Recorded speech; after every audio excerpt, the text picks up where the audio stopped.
The seat had been empty for 1,000 years. It sat at the back of the Grand Assembly Chamber on Velhari Prime, carved from black stone that no living species could identify, etched with symbols that the Velhari archivists had spent 2 centuries trying to read. The closest they ever got was a single word. Earth. The seat was built for one kind of body: 2 legs, 2 arms, soft skin, no carapace, no extra limbs, no bioluminescent ridge or secondary jaw. A body that was, by the galaxy's general standards, embarrassingly fragile. And in the 997 formal sessions, held since that body's last appearance in this chamber, the seat had never been filled. Nobody moved it.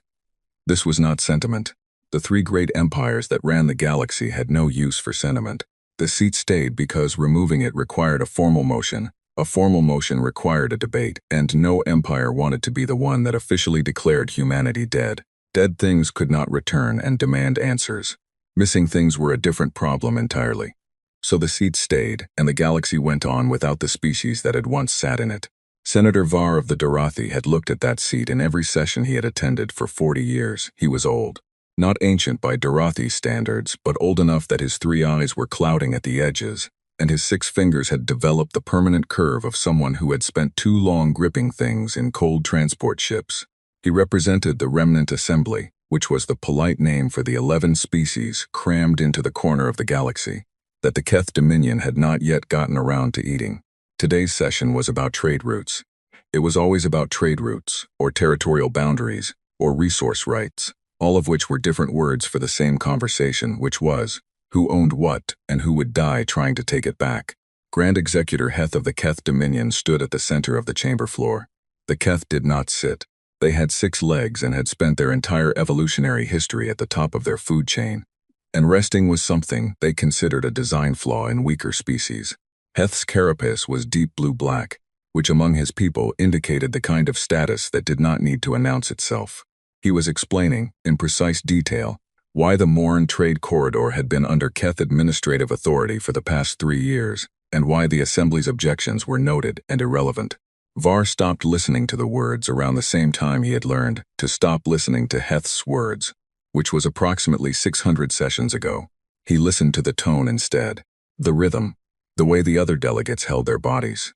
High Arbiter Celis of the Velhari Conclave sat perfectly still, her secondary eyelids half closed, which Var had learned meant she was working hard to look like she felt nothing. The Morn trade delegates sat in a cluster, their tentacles moving in the slow patterns of intensive calculation. Everyone was performing. The Grand Assembly had become a theater where the script was written in advance, and the only question left was who lost how much this decade. The Remnant Assembly tier was quiet. 11 species, 140 delegates. Some of them were civilizations older than both the Keth and the Velhari. None of them had much power left. Var looked at the empty seat. He was still looking at it when his communicator vibrated against his thigh. His aide knew better. 12 years, and Pell had never interrupted a session floor appearance. Var left it. It vibrated again. He checked it under the table edge, careful and fast. 3 words. Earth frequency signal detected. He read them. He read them a second time. He put the communicator away. He sat very still. Up at the front of the chamber, Heth continued speaking, mapping ownership of things that belonged to other people. And the lights were bright and steady. And 300 delegates went through the motions of civilization. And Var sat in the middle of all of it, and felt something shift in his chest. It took him a moment to identify it. Hope. He had not felt that particular thing in a long time. The session ended an hour later. He found an empty alcove in the corridor outside, closed the door and called Pell. "Tell me everything," he said. She read him the message from Chief Observer Mara at the Dorathi Outer Rim Observatory. The signal, the coordinates, the frequency match. The fact that it was broadcasting at precise 6-hour intervals. "She says she's working on decoding it," Pell said. "Book me transport to the Outer Rim." A pause. "Senator, the water rights petition is in 4 days. Book the transport." He closed the call. In his coat pocket was a photograph his grandmother had given him. Physical paper, laminated to survive the decades. A Dorathi village before the 3rd Keth expansion burned it. His grandmother, young and laughing. And beside her, grinning in the wide, slightly awkward way of people who were far from home and happy about it anyway. 2 humans. Aid workers. They had come after a drought. They had stayed for 2 years. They had become, according to his grandmother, among the finest people she had ever known. She had died waiting for them to come back. He did not take out the photograph. He walked to the transport bay with the careful posture of a man trying very hard not to run. Chief Observer Mara ran the Outer Rim Observatory on 3 functional dishes, a staff of 7, and a maintenance budget that her predecessor had called an insult delivered with paperwork. She had been there 11 years. She checked the Earth coordinates every quarter because a note in the database said to, and she had never found anything, and she had expected to retire finding nothing. She was on the far side of the building with a hand torch when the signal came in. 2 of her dishes were degraded by a dust storm. The automated alert had been broken for 3 months. Her junior technician, Lorne, was alone in the monitoring room when the line appeared in the data. A frequency from a communication band that nothing in the current galaxy used. Pre-departure human standard. Old enough to be from a museum. Fresh enough to have come in 6 minutes ago. She came in from the storm, red dust on her coat, and looked at his screen. She ran interference corrections, she checked calibration, she verified the source coordinates 4 times. She sat down. "What do we do?" Lorne asked. "We tell Senator Var," she said. "We tell nobody else until we know who already knows." She sent the message and turned back to the data. 18 hours later, she had a partial decode. It was not a distress signal. It was not military. It was navigational. Approach vectors, safe routes. Every path marked with hazard designations in pre-departure human notation. An invitation. One that assumed someone would still be interested in coming. She put the full data on a sealed local drive, took it off the connected network, and locked it in her desk. She was not paranoid. She had just spent 11 years working in the part of the galaxy where the Keth operated, and she had learned the difference between paranoia and paying attention. The Keth intelligence network found out about the signal 72 hours later. This was slower than usual. The Dorothi network had very little worth monitoring, and the encrypted traffic from a backwater observatory had taken a junior analyst an extra day to flag. When the report landed on Heth's desk, he was reviewing the Morn corridor consolidation plans. He set those plans aside and read the report 3 times. Then he called Sect, his senior military advisor. She had served him for 61 years and was still alive because she told him the truth even when the truth was inconvenient. "Assessment," he said. "Unknown threat level," Sect said. They were young when they left. No significant military infrastructure on record. "They were young 1,000 years ago," Heth said. "We do not know what they have been doing since." "No, we do not," his carapace shifted. "Send a diplomatic courier. Establish contact. Learn what we are working with." Sect nodded. The order was out before she left the room. 3 days after the first signal, a new message came from the Earth coordinates. This one used the standard galactic communication band. Every translation unit in the known galaxy read it clean. "Hello, it has been a while. We are coming out. We come in peace and in strength, and we hope to see old friends. We know there are those who will find our return inconvenient. We understand this. We ask only that you consider one thing. We left so that we could become something worth coming back as. We believe we have done that. We look forward to the conversation." 6 hours of silence.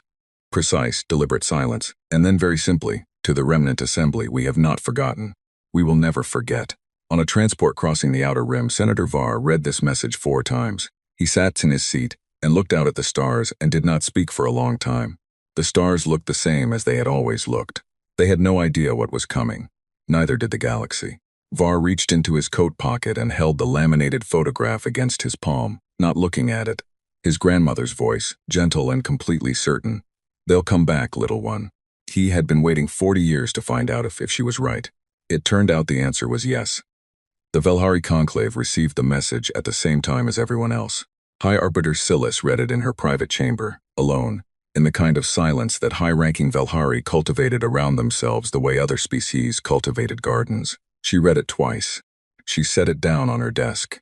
She was the most powerful psychic in the conclave, which meant she was one of the most powerful psychics in the known galaxy. And she had the particular skill of being able to feel the emotional content of words even in translation. She felt nothing from this message, not blankness. Blankness was something she could read. This was different. This was a wall so smooth there was nothing to grip. She had never encountered a communication that felt like that. She sat with that fact for a long time.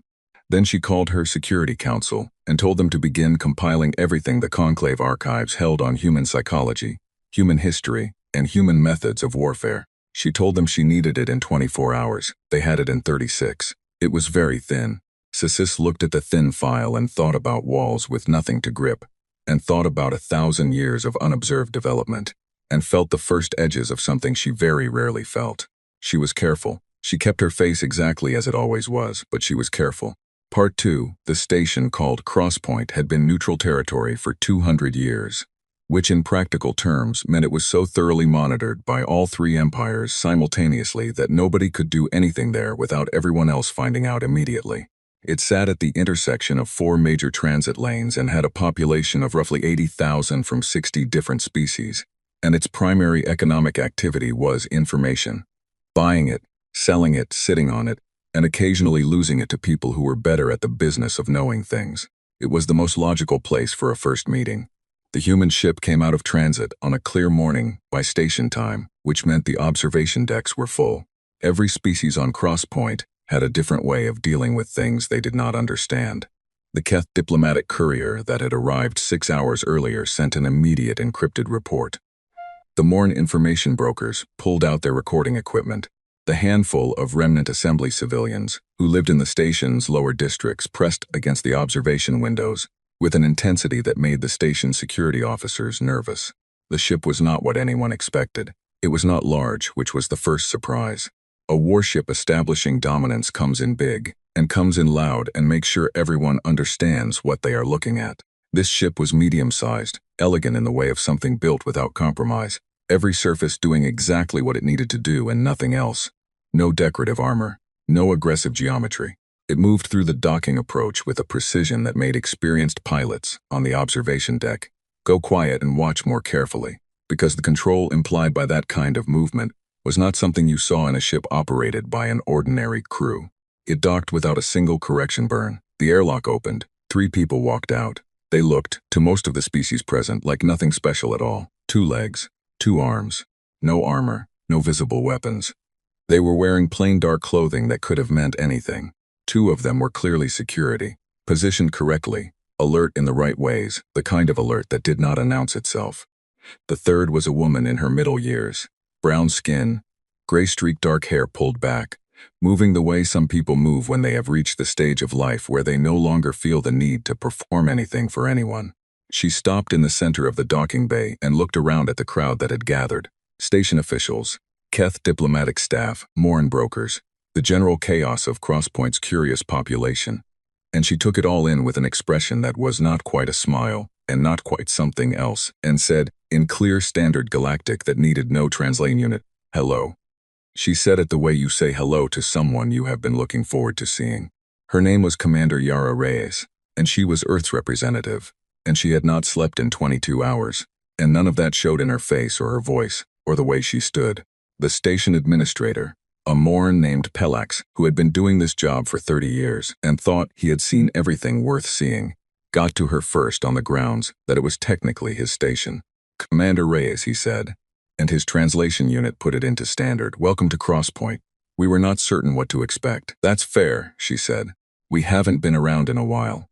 She looked at him with the kind of direct attention that Morn found slightly unsettling. They processed eye contact differently, and said, "Is there somewhere we can talk? I imagine there's a lot of ground to cover." There was. Pellix led them to the station's official meeting rooms, which he had spent the last 6 hours upgrading with every security measure Crosspoint had, which he was now fairly sure had been a waste of time. The woman did not feel dangerous. She felt calm. She felt calm in a way that the very powerful often feel calm, which was itself its own kind of message. The Keth diplomatic courier's name was Sub-Executor Vren. He was there when they arrived in the meeting room, which was not how Pellix had arranged it, but which was also not surprising, because the Keth were good at being places they had not been invited. Vren did what Keth diplomats did. He established size and position immediately, took the largest chair at the table's head, and looked at Reyes with the particular expression of someone who was calculating something. "The Keth Dominion welcomes the return of the human species," he said. "Grand Executor Heth has asked me to convey his personal interest in establishing a productive relationship." "Tell him thank you," Reyes said. She sat down, not at the foot of the table, in the middle, at the side, where she could see everyone. "I'd be happy to meet with him directly at some point. There's a lot to discuss." "The Grand Executor is interested in your development during the period of absence," Vren said. "He hopes you'll understand that the current galactic order has certain established facts," Reyes said. "Yes, we're aware." She picked up the cup of water that had been placed at her seat, looked at it for a moment, put it down. "We've been watching." Vren's carapace shifted. "Watching? We left, Sub-Executor. We didn't go blind." She said it simply, without heat. We know what the galaxy looks like now. We know what happened to a lot of the species that were here when we left. We know about the 3 expansion waves and the consolidation acts, and what the current composition of the remnant assembly is. She paused. We know about the Sarathi clearance, the Darathi third reduction, the Pelion relocation. The room was very quiet. We have been watching for a long time, she said. We did not speak because we were not ready. We are ready now. Vren was quiet for a moment. Then, ready for what, precisely? That, Reyes said, is the conversation. Senator Var arrived at Crosspoint 14 hours after Reyes's ship docked. He was moving faster than dignity suggested he should be, and he knew it, and he did not care. He had spent 14 hours on a fast transport reading everything his office had compiled about the signal, the ship, the limited information coming out of Crosspoint about the meeting in progress, and the decoded navigation vectors from the observatory, which he had memorized as if memorizing them would speed up the transit somehow. The Crosspoint Station security officer who met him at the docking bay was a young Darathi woman who was trying very hard to look professional and was having some difficulty because she had clearly just been crying. Senator Var, she said, Commander Reyes's team left a message for your arrival. She handed him a physical note, paper. He had not seen physical paper in decades. He opened it. It said, Senator, we would very much like to see you. Room 7, second level. Take your time, we'll be here. Reyes. He did not take his time. She was alone in the room when he arrived. Her 2 security personnel were outside the door. She was sitting with her hands around a fresh cup of something hot.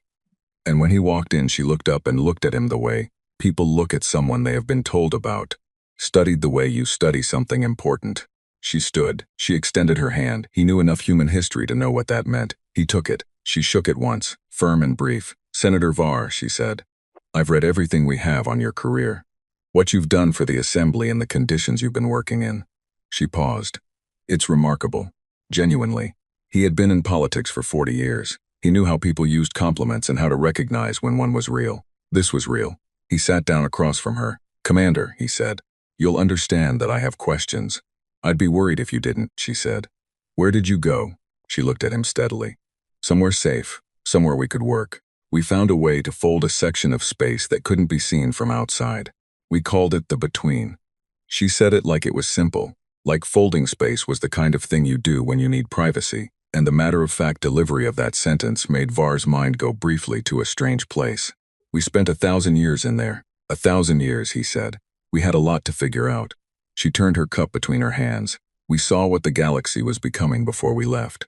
We were young. We didn't have the tools yet to do anything about it, so we made a decision as a species to go and get the tools. He looked at her. That is a very long time to wait. We're patient, she said, when we need to be. It came out quiet. It was the quietest sentence in the room. It landed somewhere in Var's chest and stayed there. What are you going to do? He asked. She looked at him for a moment before answering. We're going to talk first, to everyone. We're going to make offers. We're going to give the current powers a chance to adjust. She said this evenly, without judgment, in the same tone you might use to explain a weather forecast. Some of them will take that chance.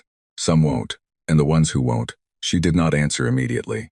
Outside the station windows, the stars were visible. The same stars that had been in the sky throughout all the centuries of the Empire's expansion. And the remnant assemblies slow shrinking and the endless theater of the Grand Assembly. We didn't spend 1,000 years building weapons, she said. That's what I need you to understand. We built a lot of other things. The weapons were just a small part. She looked at him directly. But we built those too. The Keth warship arrived at Crosspoint 6 hours later, not the diplomatic courier. A warship, escort class, the kind that typically escorted diplomats who had not been given a choice about the direction they were traveling. Var heard about it from Pell, who heard it from station security.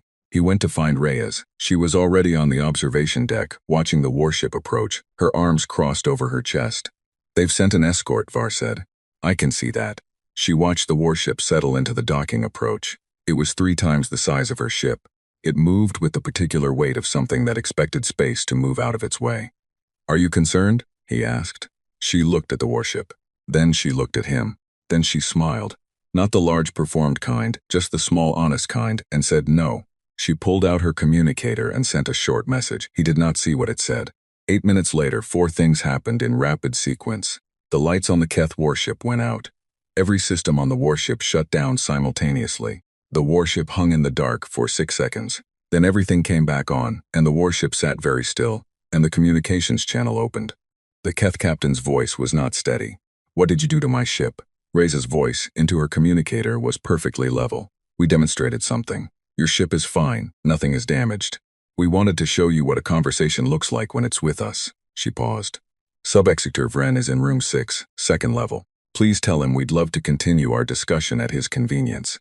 She put the communicator away and looked back at the stars. "Now," she said, to nobody in particular, "we'll see who wants to talk."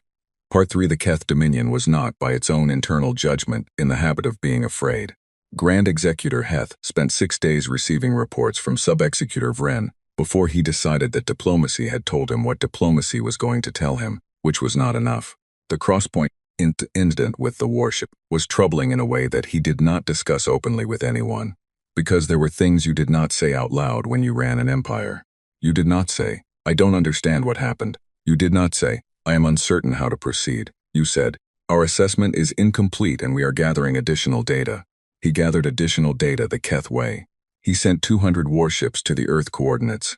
This was not subtle. He did not intend it to be subtle.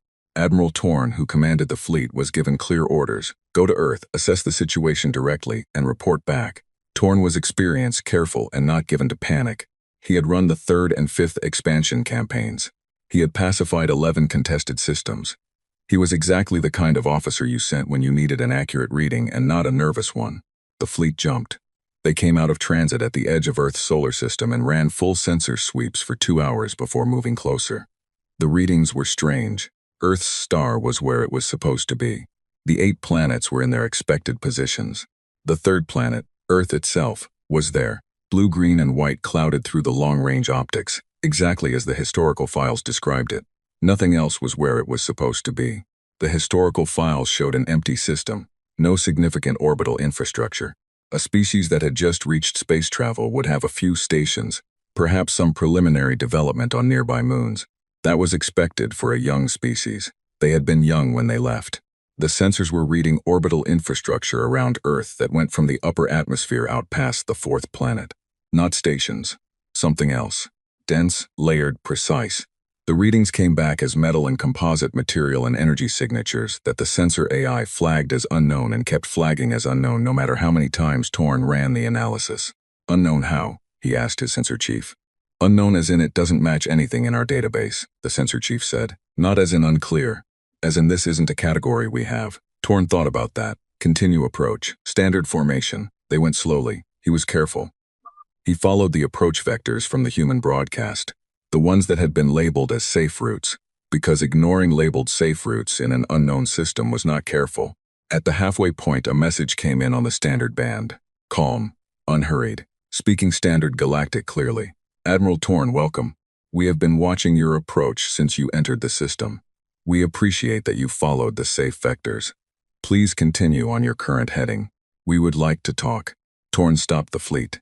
He sat in his command chair for a long moment and thought about the fact that a human voice had just said his name in a system that had been empty for 1,000 years. "How did they know my name?" his intelligence officer said.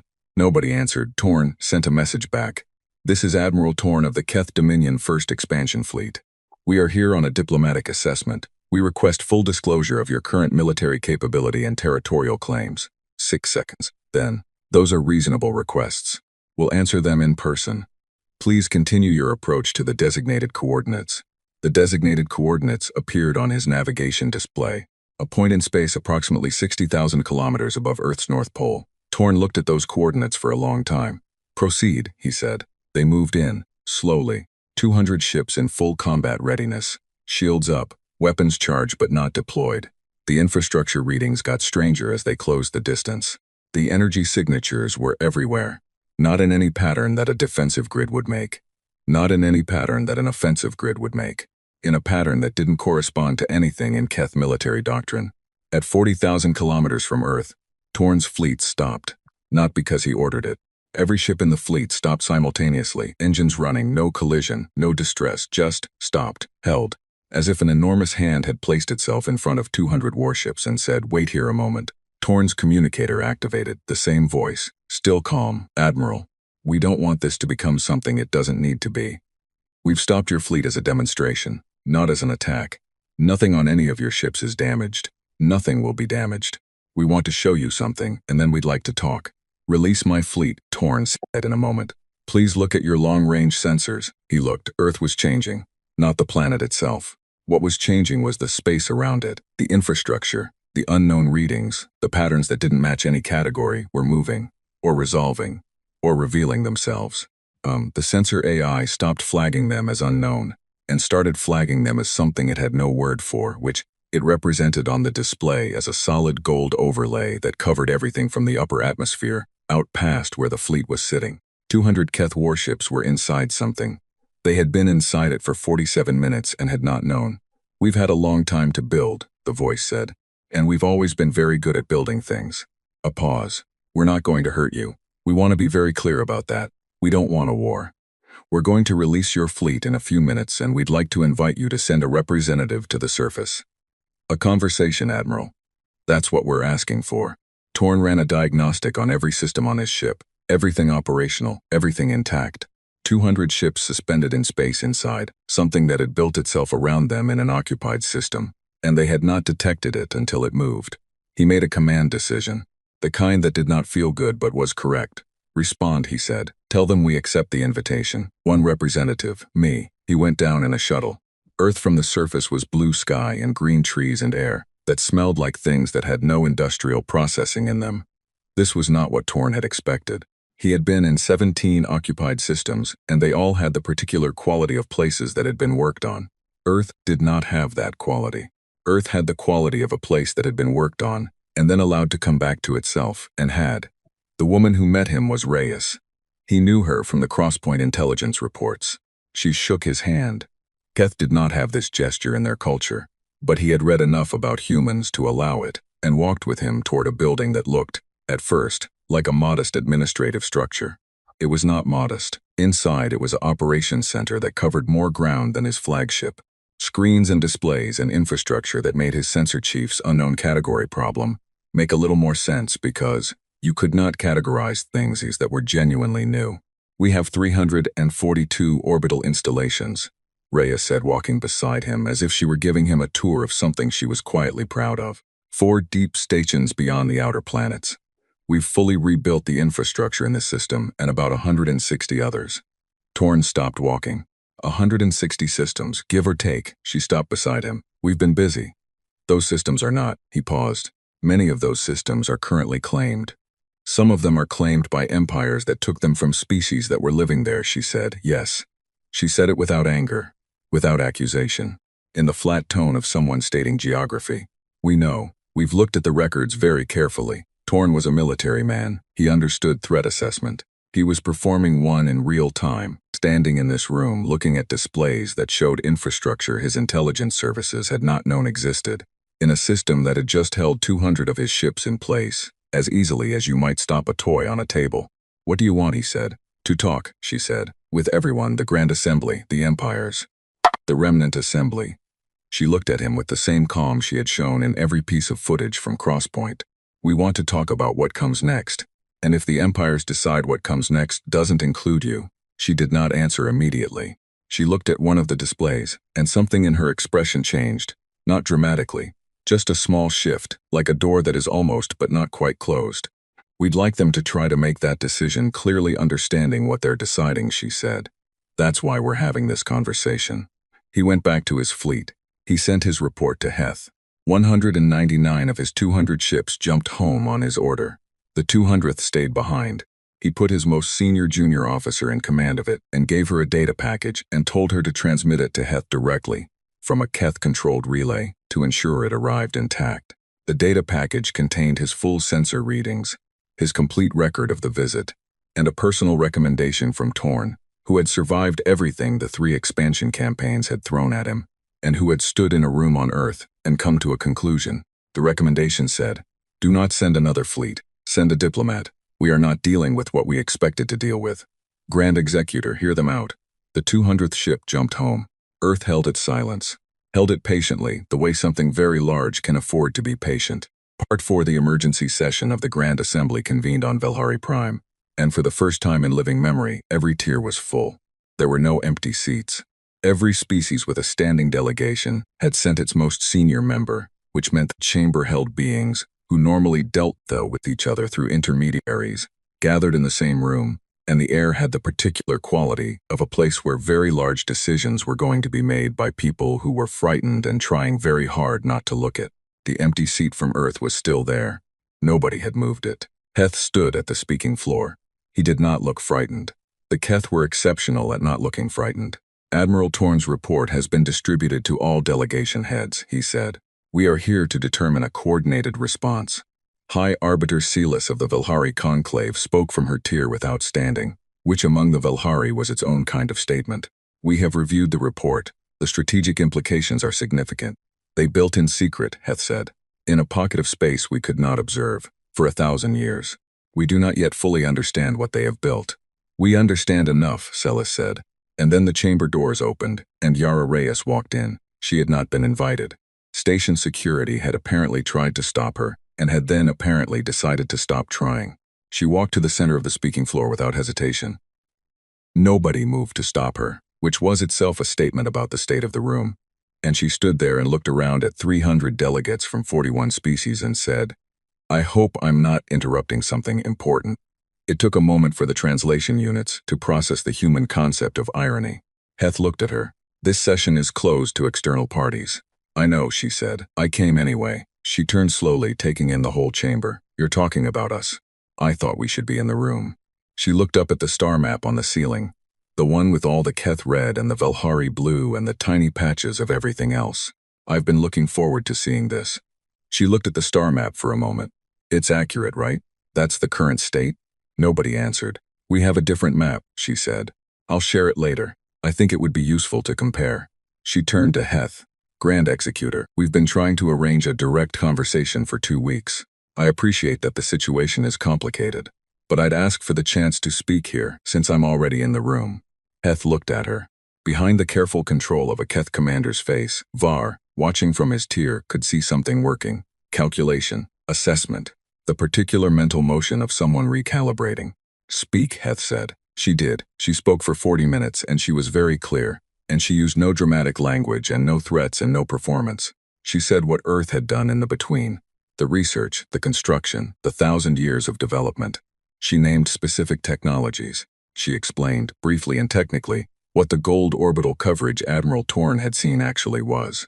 She described 160 systems that humans had quietly moved into during the years before Torn's fleet arrived.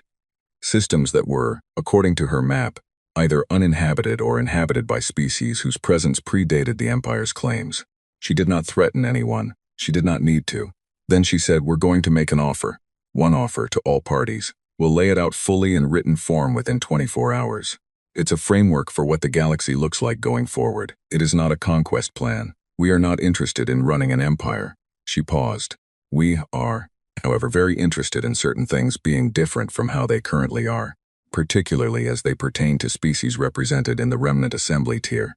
The chamber was quiet. That's what we want to talk about, she said. Whether anyone else wants to talk is up to them. She left. The doors closed. Then Celis did something that she had not done in 40 years of public sessions. She stood up. We need to discuss this privately, she said. Privately meant the Velhari delegation rooms on the 3rd level, which Heth entered because he wanted to, not because he was invited. The Morin trade head arrived because he went where power went, and power was clearly in this room. Var came because nobody told him not to. Celis stood at the center of the Velhari room, with her arms behind her back and said, without preamble, our psychic surveillance team made 3 attempts to read Commander Reyes during her speech. Heth's carapace shifted, and the first attempt returned nothing. Complete null, as I experienced from her message before you ask. Celis said this with the precision of someone who has already prepared for the question. The second attempt triggered a feedback response in 2 of our 3 team members. Minor, they are recovered. And the third? Heth said. The third attempt returned a clear, intentional signal. Celis's expression did not change. It was a message. She knew we were attempting surveillance. She allowed the first 2 attempts to fail to demonstrate that she could block it. The third she allowed through deliberately. A pause. The message said, we know you're listening. We don't mind. We have nothing to hide. The room was quiet. Var sat in his chair and looked at his hands. He was thinking about a photograph. He was thinking about humans who threw themselves between Dorothi children and death without being asked. They can do this to all of us simultaneously, the Morin trade head said. Psychic blocking. The orbital systems. What else? Whatever else they've built, Heth said. We don't know what else they've built, the Morin head said. We saw Admiral Torn's report. We saw what they showed him. They showed him exactly what they chose to show him. We don't know the rest. Heth was quiet for a moment. We should strike first, before they have established themselves further. A combined fleet from all three powers, simultaneous assault. A combined fleet of what? Celis said. Combined against what? We don't know what we'd be attacking. We know what they showed us. Var spoke. He had not planned to. It came out anyway. They offered us food. Everyone looked at him. The Dorothi homeworld. 11 years ago, when the Keth agricultural consolidation left the third continent without supply lines. He looked at Heth. The Remnant Assembly filed 16 aid requests. Everyone was declined on administrative grounds. He looked at his hands. 40,000 Dorothi died. Nobody spoke. They were in the between, Var said. They have been in the between for 1,000 years. They cannot have helped with that. I know this. He looked up. I am simply telling you what kind of species we are talking about. The kind that when they were here was the kind that filed aid requests and also was the kind that, when the requests failed, went anyway. He stood. I'm going to go talk to Commander Reyes, he said. And I'm going to suggest, respectfully, that everyone in this room read Admiral Torn's actual personal recommendation before deciding on a combined strike. He paused at the door. The man has fought in 3 expansion campaigns. He knows what a winnable fight looks like. He left. The meeting between Var and Reyes lasted 3 hours, and nobody else was in the room. What they said to each other was not recorded.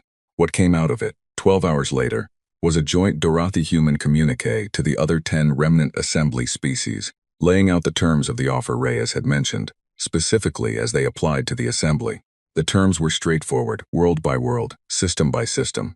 Every species in the Assembly that had been displaced, reduced, or administratively consolidated over the past 300 years was listed by name. Earth's position on each case was stated clearly. Earth was willing to back those positions. Concretely, the Keth Dominion and the Velhari Conclave read the communique. They convened again. This time Var was not in the room. Heth made the decision that Sect had told him Torn's report argued against. He sent the combined fleet anyway. Every available ship.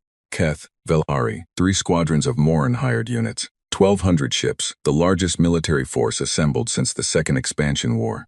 They jumped toward Earth. They were very sure of what they were doing, and they were very sure of why they were doing it, and they were wrong about both. Part 5 The Coalition fleet came out of transit in Earth's system and found it as Torn had found it. Blue planet, yellow star, the deep quiet of a place that had been waiting. The difference was what the sensors showed this time. Nothing. The orbital infrastructure readings were gone. The gold coverage was gone. The energy signatures that had stopped 200 Keth warships were gone. Clean space, all the way from the transit point to Earth's upper atmosphere. Fleet Admiral Dresch of the combined coalition forces, who had been given supreme command by a joint Keth-Velhari agreement, sat in his chair and looked at the clean sensor readings and thought, with the specific skill of someone who had commanded fleets for 30 years, that this was wrong. Full sweep, he said. Everything we have. The sweep took 4 minutes and confirmed. Nothing. Clean space. No infrastructure, no energy signatures, no defensive grid, and no ships. Earth's orbit was empty. Where is their fleet? His tactical officer said. They don't have a fleet, someone else said. Torn's report said no warships. There are 1,200 of us, Dresch said. And they have, he stopped. He had been about to say something that, when spoken out loud, was going to sound like the thing you said right before something went badly. His communicator activated. The voice was Reyes, calm as she had ever been on any recording anyone in the galaxy had seen. Admiral Dresch, welcome. We've been expecting you. I'd like to ask for 1 hour before you do anything. 1 hour, and we'll have something to show you. After that, you're free to make whatever decision you came here to make. Dresch looked at his fleet. 1,200 ships. The combined military power of the galaxy's 2 greatest empires. He had been ordered to end this situation. 1 hour, he said. It started 60 seconds after he replied. Not an attack, an opening. The space around Earth, the space his sensors had shown as empty, was not empty. It had simply been, until this moment, off, like a room where the lights have not been turned on. What came on now was not weapons. It was not infrastructure. It was everything at once. The orbital stations, the energy grid, the systems that Torn had seen a fraction of on his visit. All of it, spinning back to life, surrounding 1,200 ships with the quiet precision of something that had always been there. And then the planet itself. Earth lit up, not explosively, not threateningly. The night side of the planet became visible from space, and what it showed was a world that had been lived in carefully for 1,000 years. Cities that generated no visible light pollution but were clearly there. Agricultural regions that covered the right amount of land and no more. Oceans that were the exact deep blue of water that had been allowed to be healthy. And above it all, visible now on every sensor in every ship in the fleet, the full scope of what humanity had built.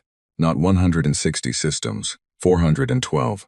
From this system outward in all directions, human-built infrastructure threaded through the galaxy like roots through soil, quiet and unannounced and everywhere. 1,200 ships sat in the middle of it. Dresch looked at his tactical display for a long time. "We didn't want to show you all of this at once," Reyes's voice said. "We were trying not to overwhelm anyone, but we think it's better that you see it clearly before you decide anything." A pause. "We've had 1,000 years, Admiral. We used them. Why are you telling us this?" Dresch said.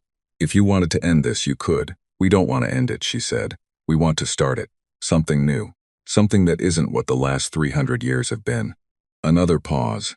"We've been watching the galaxy since before we left. We left because we knew we weren't ready to help yet.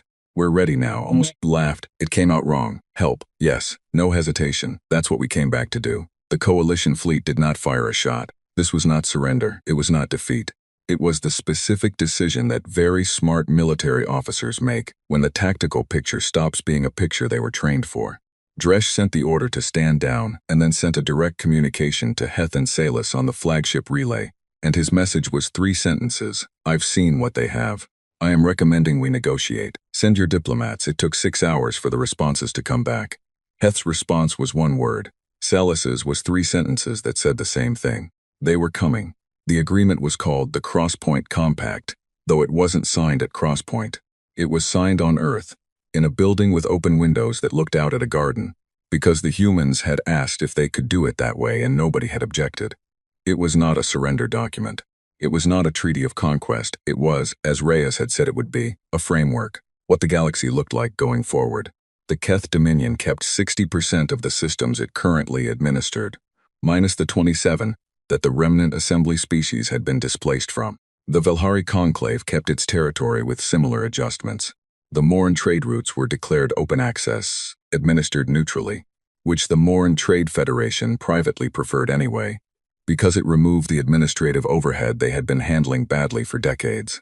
The remnant assembly got its worlds back, every single one, not immediately, not without complication. It took years, the way most things that matter take years. But the framework existed, and the framework was backed by 412 human-administered systems, and the kind of orbital infrastructure that made 1,200 warships sit very still. And frameworks backed by those things have a way of being followed. High Arbiter Salus signed the compact with the careful signature of someone who was writing with both hands. One hand the one that chose to, one hand the one that understood it had no better option. There was honesty in that which Salus would never admit to, but which Reyes had quietly respected. Heth signed it standing up. Senator Var signed it on behalf of the remnant assembly. He held the pen for a long moment before he put it to the paper. Physical paper again. The humans liked physical things, physical records, things you could hold. Reyes was beside him. She did not rush him. He signed. She put her hand briefly on his shoulder, the way his grandmother had put her hand on the shoulders of people who needed steadying. And then she moved on to the next piece of business. Because there was always next business, and she was very good at it. He stayed at the table after she left. He sat with the signed document in front of him and thought about 40 years of looking at an empty seat, and about his grandmother's certainty, and about the 40,000 Dorothi, who had died in a famine 11 years ago because no one was willing to help. He thought about what Reyes had said to him in their 3-hour meeting. The part that had not gone into any communique or record. She had said, "We know we can't fix what happened while we were gone. We know we weren't here. That matters to us. It matters in a way we're still working through as a species." She had looked at her hands. "But we're here now, and we're not leaving again." He had believed her. He still believed her. He put the photograph on the table beside the document. His grandmother, the village, the 2 humans laughing, permanent and improbable in their paper frame. He looked at them for a long moment. Old friends, the signal had said. Yes, that was what they were. 6 months after the compact was signed, a Dorothi girl named Sali, stood in a field on a world her people had been returned to. She was 9 years old. The field had been farmland before the displacement, and it was going to be farmland again, and right now it was tall, dry grass that reached her shoulders and rustled when the wind moved through it. Above her, the stars were beginning to come out as the sky darkened. She knew more about the stars than most 9-year-olds. Her mother had told her about the compact.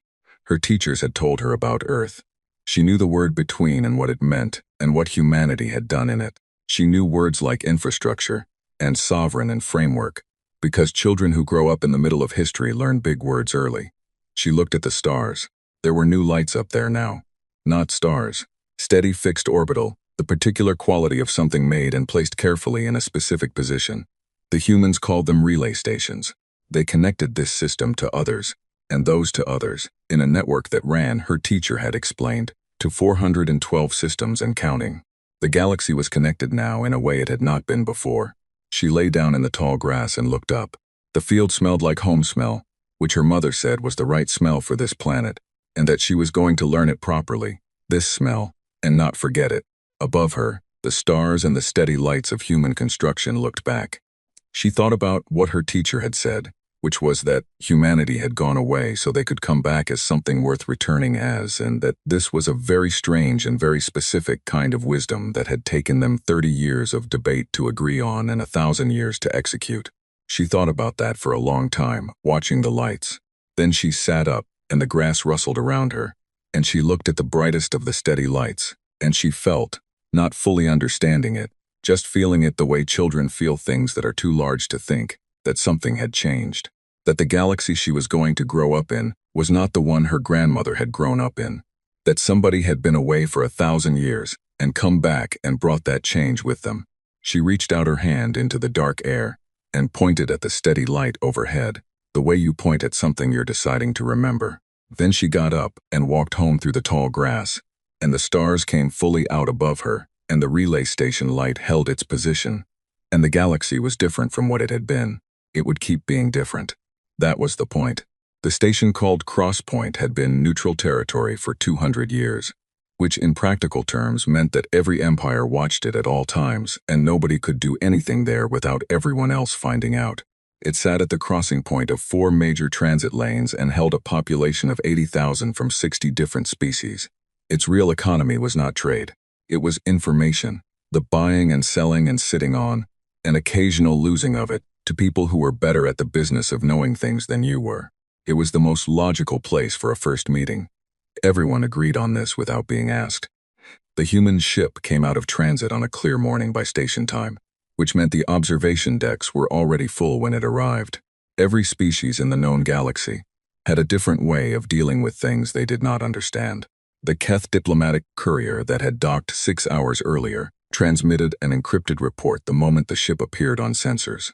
The Morn information brokers pulled out their recording equipment before it had finished decelerating.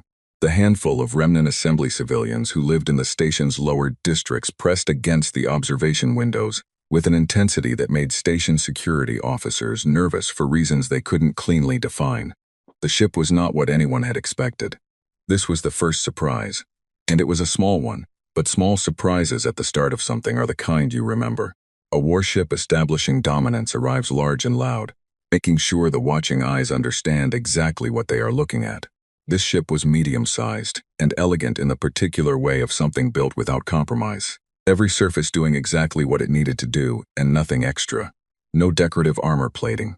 No forward-facing weapon geometry designed to make observers think about weapons. It moved through the docking approach with a precision that made experienced pilots on the observation deck go quiet and pay closer attention, because the kind of control implied by that movement was not control you saw in a ship operated by an ordinary crew. It docked without a single correction burn. The airlock opened. 3 people walked out. They looked to most of the species watching like nothing special at all. 2 legs, 2 arms. No carapace, no bioluminescent ridge, no secondary jaw or visible sensory array. They were wearing plain dark clothing. 2 of them were clearly security, positioned correctly, carrying themselves in the calibrated way of people trained to watch rooms. The third was a woman in her middle years. Brown skin, gray-streaked dark hair pulled back from her face. She moved the way certain people move when they have reached the point in their lives, where they no longer feel the need to perform anything for anyone's benefit. She stopped in the center of the docking bay. She looked around. At the station officials, the Keth diplomatic staff, the Morin brokers, the general organized chaos of Crosspoint's curious population. And she took it all in with an expression that was not quite a smile and not quite anything else, and she said, in clear standard galactic that needed no translation unit at all, "Hello." She said it the way you say hello to someone you have been looking forward to seeing for a very long time. Her name was Commander Yara Reyes. She was Earth's representative. She had not slept in 22 hours. None of that was visible anywhere on her face, or in her voice, or in the way she stood in the middle of the docking bay while 80,000 people of 60 species tried to figure out what to make of her. The station administrator, a Morin named Pelax who had run Crosspoint for 30 years and believed he had encountered every kind of complicated situation the galaxy could produce, got to her first. Technically, it was his station. This gave him the right. "Commander Reyes," he said, and the translation unit put it into clean standard galactic. "Welcome to Crosspoint. We were not certain what to expect." "That seems fair," she said. "We haven't been around in a while." She looked at him with a direct attention that Morin found subtly uncomfortable. They processed extended eye contact differently from humans, and humans tended not to know this, and said, "Is there somewhere we can sit and talk? I imagine there's a great deal of ground to cover." There was. Pelax led them to the station's official meeting rooms, which he had spent the previous 6 hours equipping with every security measure Crosspoint had available. He was already fairly sure this had been a waste of time. The woman did not feel dangerous. She felt calm. She felt calm in the way that very powerful things are calm. Not because there is nothing to worry about, but because the thing being calm has already thought through every possible version of what comes next and is comfortable with all of them. The Keth diplomatic courier's name was Sub-Executor Vren. He was already in the meeting room when they arrived, which was not how Pelax had planned the room assignments, but which was also not surprising, because the Keth were very good at being in places before anyone had decided to invite them. Vren did what senior Keth diplomats always did when entering a new situation. He established position and size immediately, taking the largest chair at the head of the table, placing his 2 aides at his flanks, and looked at Reyes with the calculating expression of something that was deciding how large a problem it was looking at. "The Keth Dominion welcomes the return of the human species," he said. "Grand Executor Heth has asked me to personally convey his interest in establishing a productive relationship between our peoples." "Tell him thank you," Reyes said. She sat down, not at the foot of the table, which would have made her subordinate in the positioning language that every species in the galaxy used, without discussing it. Not at the head, which would have been a direct challenge. In the middle, at the side, where she could see everyone. "I'd be glad to meet with him directly when the time is right. There's a great deal to talk about. The Grand Executor is particularly interested in understanding your development during your period of absence," Vren said. "He hopes you will appreciate that the current galactic order has certain established structures and agreements that—" "Certain established facts," Reyes said. She was not unkind about the interruption. She simply said it, and it landed, and it was true, and Vren stopped speaking. "Yes, we are aware of the established facts." She picked up the cup of water that had been placed at her seat, considered it briefly, put it down. "We've been watching." Vren's carapace shifted in the small way of a Keth controlling a reaction. "Watching. We left, Sub-Executor. We didn't stop paying attention." She said it without heat, without threat, in the same tone you use when stating something obvious that shouldn't need stating. "We know what the galaxy looks like now. We know what happened to many of the species that were here when we left. We know about the 3 expansion campaigns. We know about the consolidation acts. We know the current composition of the remnant assembly and how it compares to what it was 1,000 years ago." She paused the length of one breath. "We know about the Sarathi clearance, the Darathi 3rd reduction, the Pelion relocation program." The meeting room was very quiet. "We have been watching for a long time," she said. "We did not speak because we were not ready. We are ready now." "Ready for what precisely?" Vren said. "That," Reyes said, "is exactly the conversation I'd like to have." Senator Var arrived at Crosspoint 14 hours after Reyes's ship docked. He had not slept on the transport. He had spent the crossing reading everything his office had compiled. The sensor data from Mara's observatory, the decoded navigation vectors, the limited information coming out of Crosspoint's public channels about what was happening in the meeting rooms. He had read Mara's personal notes on the frequency match. He had read the historical files on human pre-departure diplomatic practice that someone in the Assembly archives had put together in the 48 hours since the signal was first detected. He had looked at the photograph of his grandmother's village the whole time it sat on the seat beside him. The cross-point security officer who met him at the docking bay was a young Dorothy woman named Ress, who was trying very hard to look professional and was struggling with it. And Var could see precisely why. She had clearly been crying recently and had not finished deciding how to feel about that. "Senator Voss," she said, "Commander Reyes's team left a message for your arrival." She handed him a folded piece of paper, physical paper. He unfolded it. "Senator, we would very much like to see you.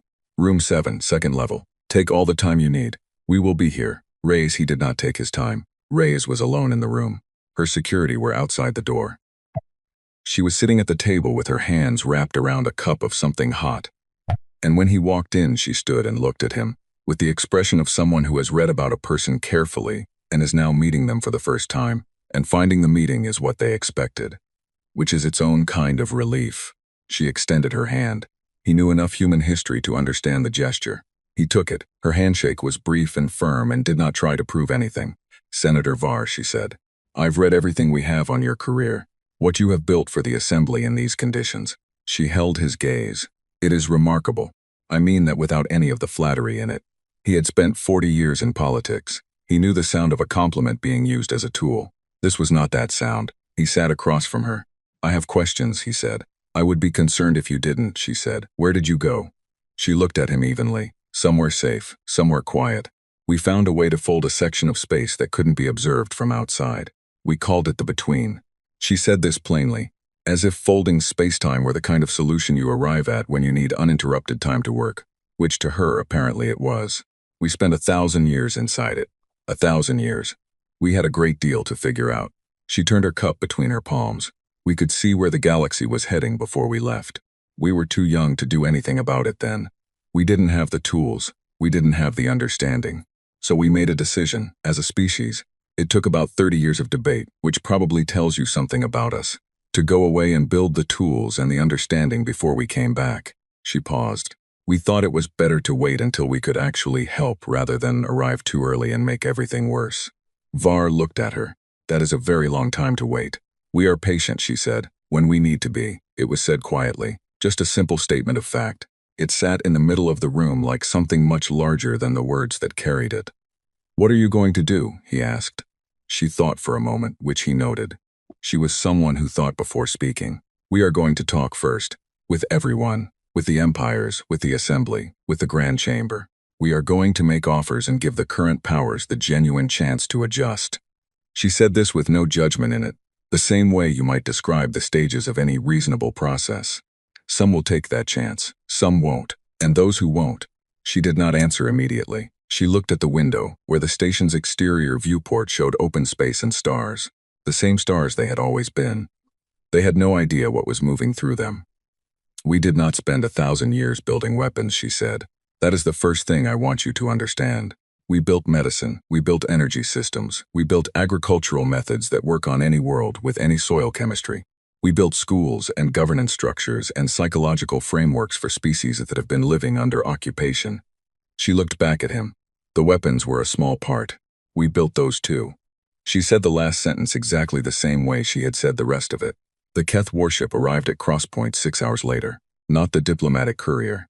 An escort-class warship, the specific designation used when a diplomatic party was being escorted somewhere they had not chosen to go. It came out of transit and settled into the docking approach with the heavy deliberateness of something that expected other things to move aside for it. Var found Reyes on the station's observation deck. She was already there, watching it come in, arms folded over her chest. She did not look alarmed. She looked the way someone looks when they have anticipated something and are now watching it arrive on schedule. "They've sent an escort-class warship," Var said. "I can see that." She watched it approach. It was 3 times the size of her own ship and moved with the weight of something that had never been required to consider the weight of others. "Subexig Vren's idea or Heth's, I wonder. Are you?" He stopped. He had been about to ask if she was concerned. She looked at him. "No," she says it as if he had finished the question. She pulled out her communicator. She sent a message. He did not see the content. 8 minutes passed. The warship completed its docking approach and locked to the station. Its running lights were bright and regular, the way a warship's lights are when it wants to be noticed. Then all the lights went out. Every system on the Keth warship shut down at the same moment. Not an explosion, not a distress event. A clean, total, simultaneous shutdown, as if someone had reached in and turned off every circuit in the ship all at once. The warship hung in Crosspoint's dock, dark and completely still. 6 seconds passed, everything came back on, clean restart, no damage. The warship sat in its dock with every system running normally. And the communication channel opened, and the voice of the Keth captain came through. Not calm, not in control of itself the way a senior Keth military officer's voice is supposed to be. "What did you do to my ship?" Reyes spoke into her communicator. Her voice was exactly as it had been in the meeting room, exactly as it had been in the docking bay. "We demonstrated something, Captain. Your ship is undamaged. Nothing on it has been harmed. We wanted to show you what it feels like to have a conversation with us." A pause. "Sub-Executor Vren is in room 6, second level. Please tell him we would be glad to continue our discussions at his earliest convenience." She put the communicator away. She looked back out at the stars. Var stood beside her. He was old and tired, and had spent 40 years watching the galaxy grow smaller and crueler in ways that had nothing to do with physics and everything to do with the choices of the powerful. He had a photograph in his coat pocket, and a grandmother's voice in the back of his skull, and 40 years of hoping for something he had stopped letting himself fully believe in. "Now," Ray said, to no one in particular, with the quiet certainty of someone who has thought the situation all the way through, "we will see who wants to have a real conversation." She watched the stars. The stars watched back. Crosspoint hummed around them. 80,000 people of 60 species going about the business of being alive in a galaxy that had just quietly started to become something different from what it had been this morning. Var put his hand in his coat pocket and held the laminated photograph without taking it out. His grandmother would have liked this woman very much. He was sure of that. He stood there and said nothing, and was content for the moment to stand in this particular silence, which was the silence of something that had been building for 1,000 years and had just at last begun. Grand Executor Heth of the Keth Dominion was not, by any internal measure he respected, a being who made decisions from fear. He made decisions from information, from assessment, from the careful weighing of known variables against known outcomes, the way 3 centuries of empire building had taught his people to weigh everything. He had expanded Keth territory through 11 contested systems. He had absorbed 4 minor civilizations without a single significant military loss. He had sat across negotiating tables from every major power in the galaxy, and come away from every one of those tables having taken more than he gave. He sat in his command chamber on his flagship and read Sub-Executor Vren's reports from Crosspoint 6 times. Then he read Admiral Torn's personal recommendation twice. Then he set everything down and thought. The warship shutdown at Crosspoint was the detail he kept returning to. Not the size of Reyes's orbital infrastructure, which was extraordinary but could be quantified. Not the historical records on human pre-departure capability, which were thin but manageable. The warship shut down, 6 seconds of total darkness, clean restart, no damage, no entry, no boarding, no explanation of mechanism. His engineers had spent 3 days examining the warship's systems after it returned to Keth space and had found nothing. No foreign hardware, no software intrusion, no indication of how it had been done. Things you cannot explain, you cannot counter. He was aware that this thought was the beginning of the thing he was trying not to feel. He called Sect. She arrived in his command chamber within minutes. 61 years of service, and she still moved like someone with somewhere to be. She looked at the reports on his desk and then looked at him. "Torn's recommendation," he said. "I've read it," she said. "Your assessment of his assessment." Sect was quiet for a moment. This was not hesitation. She did not hesitate. It was the pause of someone selecting the right words for a difficult thing. Torn is not a cautious officer by temperament. He ran the 5th expansion on an 18-month timeline when the standard projection was 4 years. His recommendation to negotiate rather than press is not something he would write lightly. "No," Heth said. "It is not." He saw things in that system that he did not include in the formal report, Sect said. "I believe this because the formal report has gaps in it that a man of Torn's precision does not leave by accident." Heth looked at her. What kind of gaps? The kind that suggest he saw more than he felt was safe to transmit in writing. She met his eyes. "He is a thorough man, Grand Executor. He filed a report with holes in it. That is its own kind of data." Heth was quiet. Outside his command chamber windows, Keth space moved past. His space, read on every map, the inheritance of 300 years of careful and relentless work. He had spent his life building this. He was not the kind of being who let things threaten it without responding. Prepare a combined fleet, he said. Full complement. I want the Velhari approached for joint contribution. And the Morn, hired units, as many as available, Sek looked. Torn recommend against. Torn is a good officer, Heth said. He saw something that frightened him. Frightened officers sometimes mistake caution for wisdom. He turned back to the window. We will see what we are actually dealing with. Directly, Sek did not argue further. She had made her position clear, and he had heard it, and the decision was made. Understood, she said. Timeline? 3 weeks, he said. I want 1,200 ships. She left to begin the preparations. Heth stood at his window for a long time after she was gone. The stars outside were his. The space between them was his. The trade routes and the transit lanes and the administered systems with their populations of compliant species. His. 300 years of his family's work, his work, made permanent in the red of every galactic map in existence. He thought about a woman who had sat in the middle of a negotiating table, not at either end, and said, "We have been watching." He built the thought into a wall and put it behind him. Then he went to plan a war. Admiral Torn heard about the combined fleet 3 days before it launched. He was in his office on the Keth homeworld, nominally on administrative rotation, actually, because Heth had quietly reassigned him after the Crosspoint report, in the way that powerful leaders reassign officers whose honest assessments are inconvenient, not punished, just moved sideways, into a position where his opinion would not be the first one in the room. When the fleet composition orders came across his desk, routine, since he still held a senior enough rank to receive operational briefings, he read them once, set them down, and sat still for a long time. 1,200 ships. He had stood on Earth. He had walked across its surface in the open air, and breathed its air, and stood inside a building that covered more ground than his flagship, and seen only a fraction of what the humans wanted him to see. He had come home and written a report with very careful gaps in it, gaps shaped like the things he had decided were too large to put in writing. He had recommended diplomacy, not because he was frightened, though he was, but because he had stood in that room with Reyes and understood, with the particular clarity that comes to experienced military minds sometimes, that there was no version of this that ended well for whoever started shooting first. He wrote a personal message to Heth. He said, "Grand Executor, I know the decision has been made. I ask only that you know I stand by my recommendation fully. What is in that system is not what we expect it to be. Please be careful." He sent it. He did not expect it to change anything. He was right. The combined fleet launched on a clear day, by Keth standard reckoning, 1,214 ships forming up in the assembly coordinates outside Keth space, the largest military force gathered since the Second Expansion War. Keth ships made up the core, 800 vessels, ranging from escort class to 3 full carrier groups. The Velhari contributed 240 ships, sleek and pale, and covered in the sensor arrays that the Velhari built better than anyone else in the galaxy. The Morin hired units were 62 vessels of various classifications, crewed by a mix of species who did this kind of work for whoever paid and paid well. Fleet Admiral Dresch commanded from the Keth carrier Permanence, which had been Heth's flagship during the 5th expansion, and was chosen for this mission for reasons that were partly tactical and partly about the message sent by a flagship's name. Dresch was 68 years old and had not lost a fleet engagement in his career. He was not the kind of officer who lost sleep before operations. He was the kind of officer who reviewed plans until the plans were correct, slept well, and executed. He had reviewed these plans. They were correct by every standard he knew how to apply.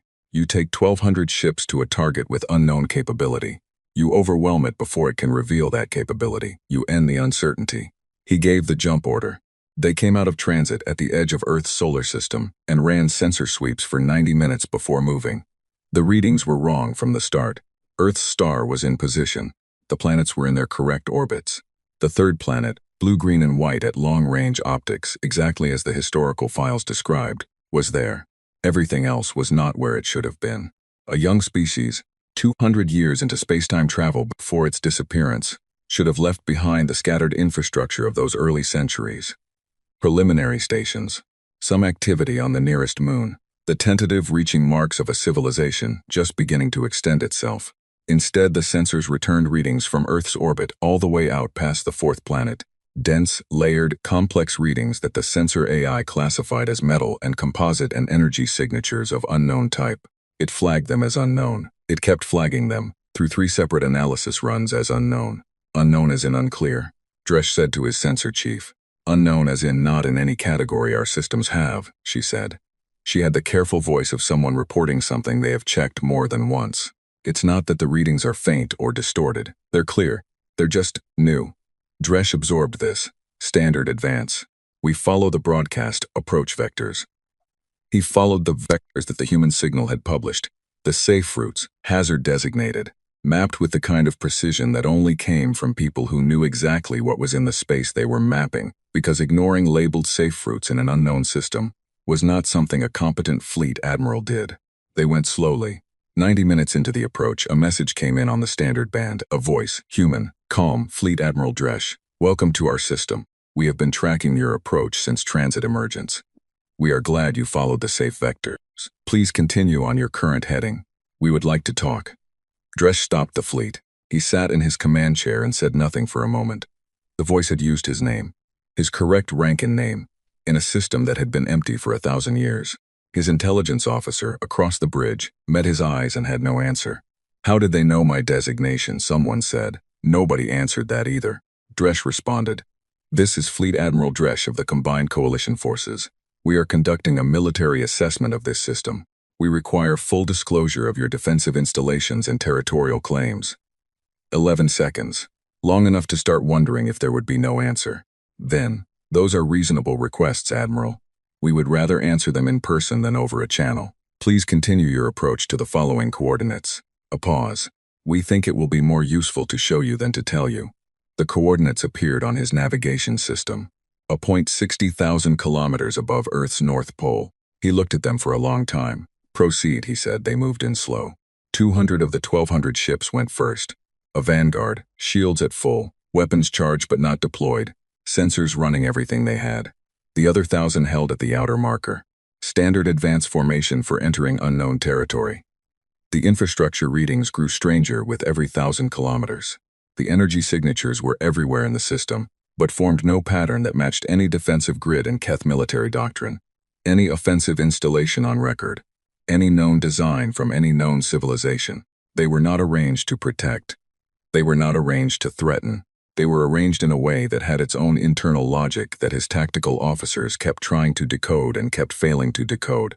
At 40,000 kilometers, the Vanguard stopped. Not on Dresch's order. Every ship in the Vanguard simply stopped. Engines running. All systems operational. No alarms, no collision, no distress signals from any crew. Stopped and held and could not move forward, exactly as if something large and invisible and completely calm had placed itself in their way. Dresch's communicator activated. Admiral, we don't want this to become a battle. Neither of us wants the losses that would follow from that. The voice was the same voice, unhurried. We've stopped your forward group as a demonstration. Nothing on any of your ships is damaged. Nothing will be damaged. We want you to look at your long-range sensors before you decide on a next action. Dresch looked. Earth was changing around them, not the planet, not the atmosphere. What was changing was the space between the fleet and the planet, the space his sensors had been trying to categorize for 90 minutes. It was resolving, or revealing, or perhaps the more accurate word was activating. The unknown readings, the layered complex of metal and composite and energy that the sensor AI had kept filing as an unknown category, were moving into a configuration that was still unknown but no longer invisible.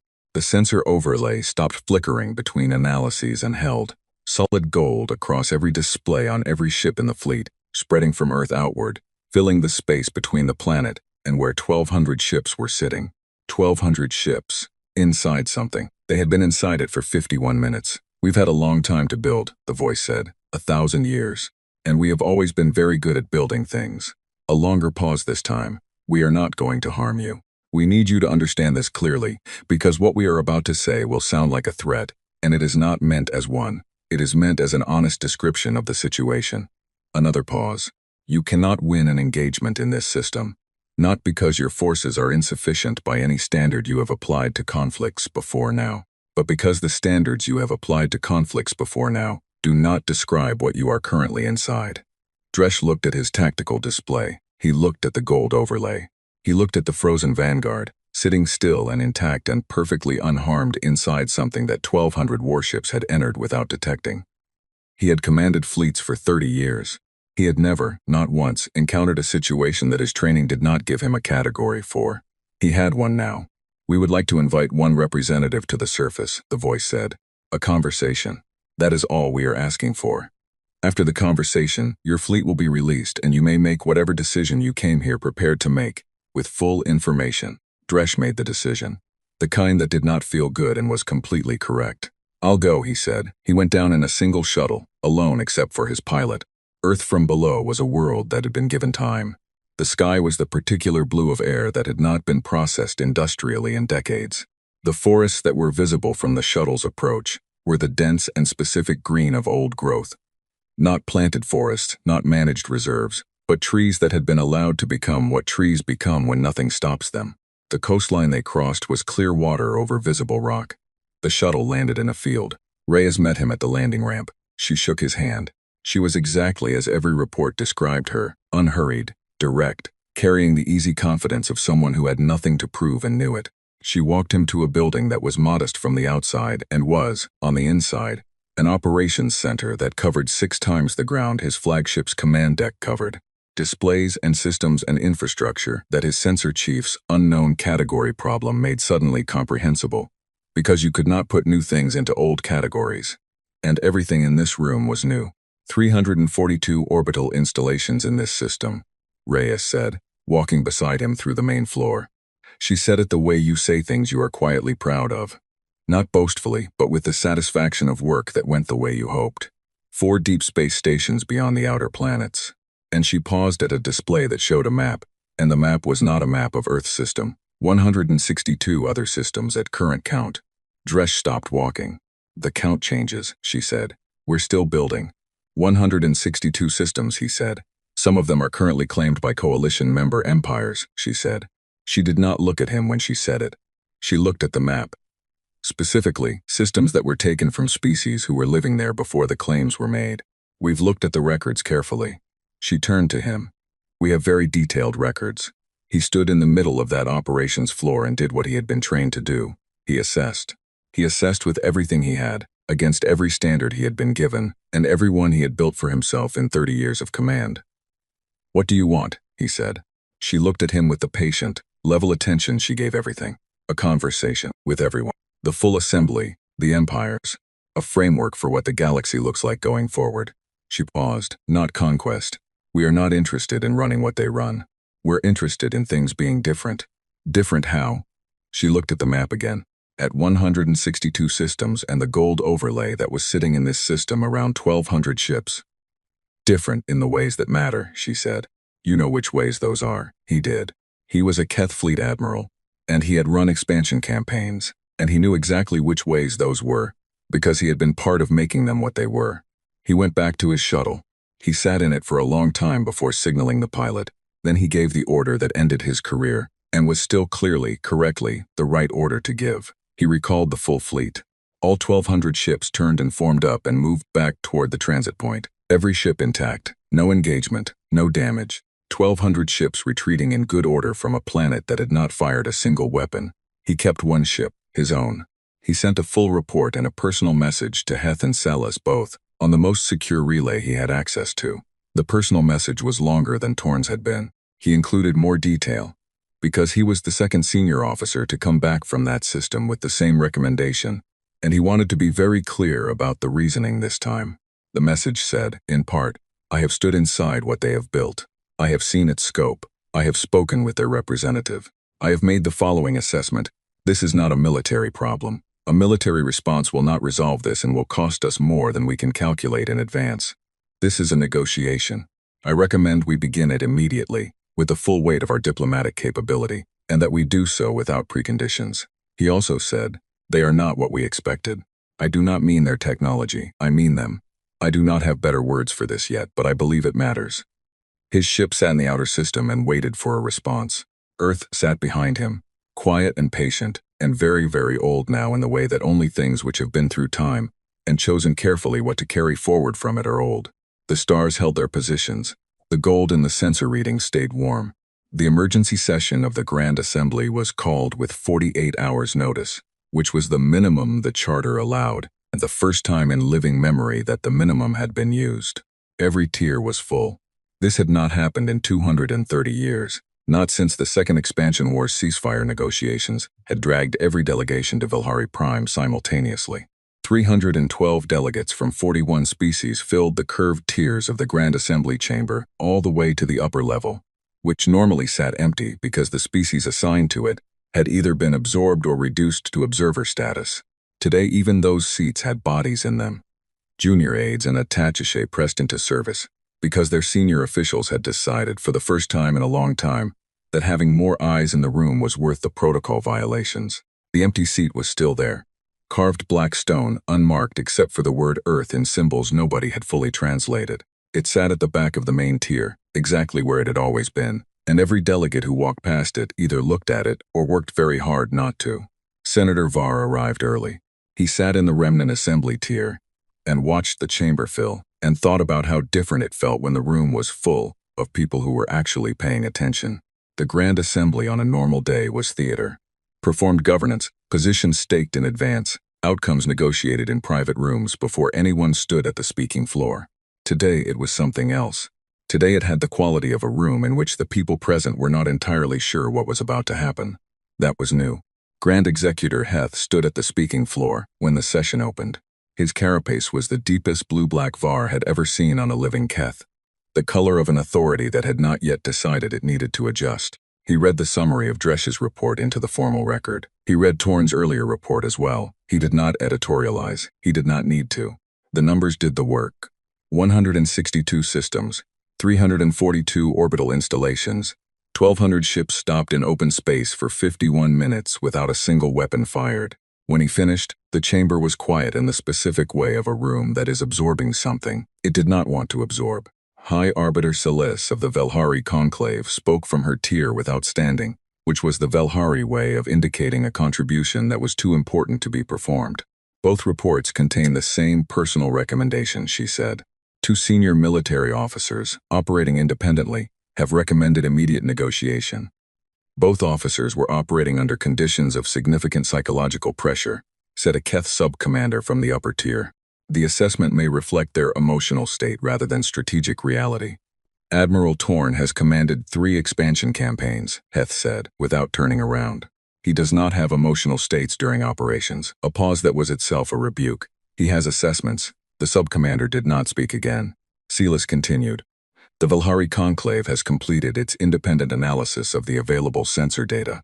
Our conclusion is consistent with both officers' field assessments. We are not dealing with a standard military variable. She looked around the chamber with the specific stillness of someone who has already decided how she feels, and has decided that certainty is more useful than drama. We are dealing with something we do not fully understand. I would recommend this assembly proceed on the assumption that what we do not understand about this situation significantly outweighs what we do. This was, Var reflected, the most honest thing he had heard said from the floor of the Grand Assembly in 40 years. Then the chamber doors opened. She did not knock. She did not send an aide ahead. She did not wait at the entrance for acknowledgement. Yara Reyes walked through the doors of the Grand Assembly chamber, crossed the observation floor between the tiers, and stepped onto the speaking floor as if she had been assigned to it. Her 2 security personnel stayed at the door. She came alone to the center of the floor and stood there and looked up at 312 delegates from 41 species looking back at her. She did not look small in the room. Var had expected her to look small in the room. The Grand Assembly chamber was designed to make individuals look small, the tiers rising steeply on all sides, the domed ceiling painted with star maps, the speaking floor a deliberately exposed position at the bottom of a bowl of watching eyes.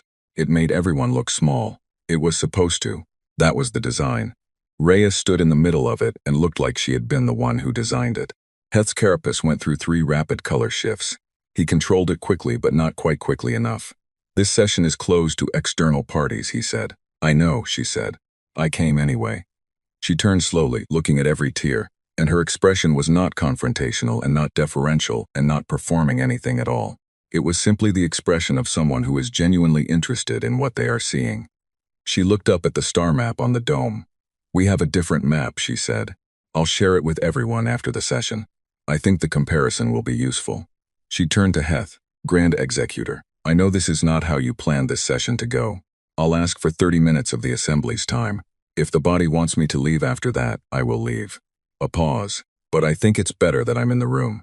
We're talking about Earth's future and the galaxy's future in the same breath. We should be in the room. The chamber was quiet.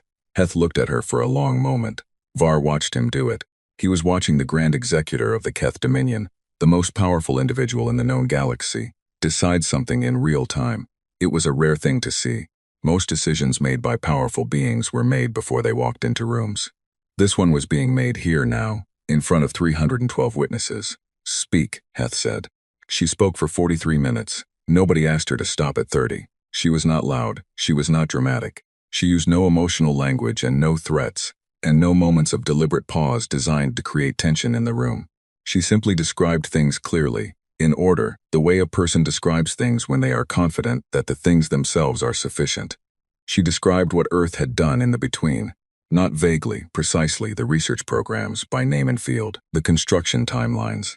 The population that had been born, lived, and died in the fold of space humanity had retreated into, generation after generation, each one carrying forward the project their grandparents had started. She described what it felt like, she said, to be a species that had made a collective decision, and then held that decision across 1,000 years, through every generation, because each generation understood what the decision was for. Var wrote that sentence in the notes he kept. He wrote it twice. She described the infrastructure. Not all of it there was, she said plainly. Infrastructure she was not going to disclose in an open session, which was the most honest thing anyone had ever said from the Grand Assembly's speaking floor, because every power in the room did exactly the same thing and never admitted it. She described enough. The orbital coverage, the 162 systems, the nature of what Torn and Dresch had encountered. She explained the mechanism of the fleet arrest, not the full technical basis but the principle. She explained it in terms that the engineers and military advisors in the room could follow, and she watched their faces as she did. And her expression did not change when she saw what landed there. Then she came to the part about the remnant assembly. We have looked carefully at the history of the past 300 years, she said. We have looked at the records of every species currently represented in the remnant assembly tier. She paused for the first time, not for effect, but because she was choosing her next words with particular care. We know what happened to them. We know who did what. We know the difference between administrative consolidation and what administrative consolidation actually means when you look at the numbers of people involved. The chamber was perfectly still. We are not here to punish anyone, she said. I want to be very clear about that. We are not a court. We are not an occupying force. We are not interested in retribution. She looked at Heth. She looked at Celis. She looked at the Morn tradehead and the other secondary powers in their tiers. We are interested in what comes next. And what comes next, from our perspective, has to include making certain things right. Not all at once, not through force, through a framework that everyone in this room has the chance to agree to or not agree to. She looked around the chamber one final time. The offer will be in writing within 24 hours. One offer, to everyone, with the full terms available to all parties simultaneously. She stepped back from the center of the floor. Thank you for the time, she said. I'll be outside when you're ready to talk. She left. The doors closed. The chamber stayed quiet for 11 seconds. Var counted them. Then everyone started speaking at once. The private meeting convened in the Velhari delegation suite 2 hours after the session formally closed. Heth arrived because he wanted to, not because he was invited. The Morn tradehead, Councillor Bren, arrived because she went where power concentrated, and power was clearly concentrating here. Var arrived because nobody stopped him, and he had learned in 40 years of politics that absence from a room was a choice with consequences. Saley stood at the center of the Velhari suite with her hands behind her back, and the perfectly arranged expression of someone who has been thinking very hard and has decided what she thinks. Our psychic surveillance team made 3 attempts to read Commander Reyes during her address, she said. Heth's carapace shifted, and the first attempt returned a complete null. No surface reading, no emotional resonance, no accessible current, as though the subject were not present. Celis's voice was even. The second attempt triggered a feedback response in 2 of our 3 operators. Minor cognitive disruption. Both have recovered. Bren's tentacles moved in the rapid pattern of the Morn processing something unwelcome. And the third attempt? The third attempt was allowed through deliberately, Celis said. It returned a clear intentional signal. A message. The room waited. It said, we know you are trying to read us. We have known since the first attempt. We do not mind. We have nothing to hide. But we thought you should know that we know. Silas's secondary eyelids lowered briefly, and then it said, "You may try again if you would like. We will let the next one through as well." The room was very quiet.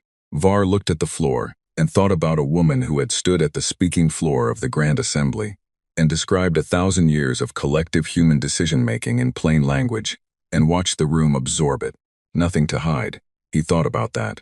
She could have blocked the third attempt, Sela said. She allowed it as a demonstration. She wanted us to know that our surveillance capability is visible to them, that it does not concern them, and that they are choosing transparency over counter-surveillance. Silas looked around the room. I have been High Arbiter for 22 years. I have never encountered a political actor who chose to demonstrate their own invulnerability by being open about it rather than by concealing it. She paused. It is, from a strategic standpoint, a more sophisticated move than concealment would have been. Heth said nothing. Bren's tentacles stilled. The offer, she said. What does it say? It hasn't been formally delivered yet, Var said. 24 hours from the session close. We have people working on projecting the likely terms, Heth said. I have already received a preliminary copy, Var said. Everyone looked at him. He had the envelope in his coat pocket. He had found it on his chair when he returned to the remnant assembly tier after Reyes left the chamber. A physical paper envelope, sealed, with his name on the outside in handwriting he did not recognize. Inside was a single page, dense with terms and subsections, and at the top a handwritten note. The note said, Senator, we wanted you to have time to read it first. You'll see what it says about the Assembly's worlds. When you're ready to talk about implementation, we're ready to listen. Reyes, he had read it twice on his way to this room. He was still somewhere behind the part of him that had spent 40 years learning to sit with hard feelings and not show them, trying to process what the terms for the remnant assembly said. He did not show them the letter, not yet. She gave you the terms in advance, Celis said. It was not a question. She did, Var said. Why? He thought about how to answer that honestly. Because we have been waiting the longest, he said, and she knows it. Heth made a sound that the translation unit rendered as the Keth equivalent of a skeptical exhale. This is a strategy, he said, dividing the assembly from the major powers, building a coalition around the most sympathetic group first. Yes, Var said, it is also a kindness. Both things are true at the same time. He met Heth's eyes. She is very good at doing two things at once. The 24 hours passed. The formal offer arrived simultaneously at every delegation's secure channel, exactly as Reyes had said it would. It was 47 pages, precisely written, with no ambiguous language and no hidden conditions. Var had read the full version by the time most delegations had finished their first pass. The terms were fair in the specific way that terms can only be fair when the party offering them does not need them to be unfair to get what they want. The major empires kept the bulk of their territory. They kept their trade routes and their administrative systems, and most of their infrastructure. They gave up specific things. 27 systems for the Keth, 19 for the Velhari, a restructuring of the Morin routes that the Morin privately would have preferred anyway. The framework established a new oversight body with genuine teeth, staffed jointly, with Earth holding a guaranteed seat and the Remnant Assembly holding 5. And the Remnant Assembly got its worlds back, not all at once. The framework had a 30-year implementation timeline, world by world, with oversight at each stage. But the words were on the page, in writing, backed by something that had stopped 1,200 warships in open space. And the words said, these worlds belong to these peoples, and the situation will be corrected. Var read those words and set the document down and sat in his office on Crosspoint Station, where he had been working since arriving. And he did not move for several minutes. It was Heth who broke the coalition, not publicly, not formally. He spent 4 days in meetings with Silas and the Morin Trade Council. And in those meetings he argued for a combined military response, the largest possible force, every available ship, strike before Earth's political position solidified further. He argued it with the specific persuasiveness of a being who had been arguing military necessity for 300 years and was very good at it. Celis listened. She asked clarifying questions. She weighed the arguments. Then she said, very calmly, we attempted to psychically surveil their ambassador in an open session of the Grand Assembly, with 3 operators, and she was aware of all 3 attempts before any of them registered to read. She allowed one through as a courtesy, a pause. Grand Executor, I am the most capable psychic in the conclave. I have never encountered a mind I could not read at range. She was sitting 20 meters from my operators. They received nothing. Heth was quiet. I am not saying the military option is impossible, Celis said. I am saying I do not know what we are pointing weapons at. And I have learned, in 22 years, that pointing weapons at things you do not understand produces outcomes you did not plan for. She looked at him steadily. I will not commit Valhari forces to this. The coalition collapsed without ever being formally announced. 3 days later, Heth did something that Var, who was watching from the remnant assembly tier when it happened, had not expected to see in his lifetime. He sat down at a negotiating table with Reyes, just the two of them, and their respective aides in a private room at Crosspoint with no recording devices. Reyes had suggested the no recording condition, and Heth had agreed, which itself told Var something he turned over in his mind for days afterward. Nobody knew what was said in that room. What came out of it 2 days later was Heth's signature on the framework, not enthusiastic, not accompanied by any public statement beyond the minimum required by the charter, but on the page, real, ink and authority and the formal commitment of the Keth Dominion to terms it had not written. Celis signed the next morning. The Morn signed before lunch. That evening, after the signings were recorded and the formal session had closed, Var found Reyes on a Crosspoint observation deck. She was alone, standing at the viewport, looking at the stars with the specific quality of attention of someone who is not seeing the stars but something further away. He stood beside her. Neither of them spoke for a while. He asked you something, Var said, in the private room. Heth. She glanced at him. Everyone asks me something in the private room. He asked you why, Var said. Why the framework? Why not simply establish control? Why offer terms at all when we could have what? She said. He looked at the stars, when you could have simply won. She was quiet for a moment. What would winning look like? She said. Occupation, administration, running an empire? She shook her head, a small movement. We had 1,000 years to think about what we actually wanted. An empire was never on the list. What was on the list? She turned from the viewport and looked at him directly. In the observation deck's dim light, she looked tired in a way she had not allowed herself to look in any meeting or session or public moment he had witnessed. The particular tiredness of someone who has been carrying a weight for a very long time and is now very slowly setting it down. To come back, she said. To fix what we could fix. To make it so the species who were losing because nobody strong enough cared. So that stops. She looked back at the stars. We didn't go away for 1,000 years to come back and be the next empire. We went away so we could come back and be something else. What else? She thought about this honestly, which he had come to understand was the only way she thought about anything. Something worth trusting, she said. Var reached into his coat pocket. He took out the photograph. He set it gently on the observation deck rail between them, and she looked down at it. The laminated paper, his grandmother's village, the two humans with their wide and unguarded smiles. She looked at it for a long time without speaking. Aid workers, Var said. After a drought, they stayed 2 years. She nodded slowly. My grandmother said they were among the finest people she had ever known. He looked at the photograph. She told me that story every year of my life that I was with her. She told me you would come back. Reyes looked at the photograph and then looked at the stars, and the tiredness that she had let show for the first time was still there. And it was the tiredness not of someone who had failed, but of someone who had finished something very long, and was deciding what to feel about that. We should have been here sooner, she said. It was a quiet sentence, barely above speaking to herself, but it landed in the room the way quiet sentences do when the person saying them has earned the weight of them. Var picked up the photograph and put it back in his pocket. You're here now, he said. They stood at the viewport together for a long time after that, the senator and the commander, the old man who had waited 40 years, and the woman who had carried 1,000, watching the same stars from the same deck. While below them and across the galaxy, ink dried on a document that was going to matter for a very long time. The signing happened on Earth. This was Reyes's suggestion, and she had made it simply, without ceremony, in a brief message to all delegation heads on the morning after the framework terms were formally accepted. She said, "We would like to host. We think it would mean something to do it here. The approach vectors are published. You are all welcome."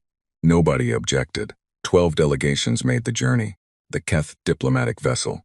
The Valhari envoy ship, pale and quiet, running its sensor arrays the entire approach because the Valhari were constitutionally incapable of being in an unknown system without scanning it. The Moran trade representative in a ship that was half office and half archive. The 11 species of the remnant assembly, arriving in a loose formation that an observer might have called accidental, but was not. They had coordinated their transit timing so that they arrived together as a group because they had learned a long time ago that there was safety in being seen as a group and had never unlearned it. They followed the published vectors through Earth system, and the sensor readings were there again. The gold overlay, the layered infrastructure, the installations that the best analysts from 3 empires had spent weeks examining remotely and had still not fully categorized. But it was different this time.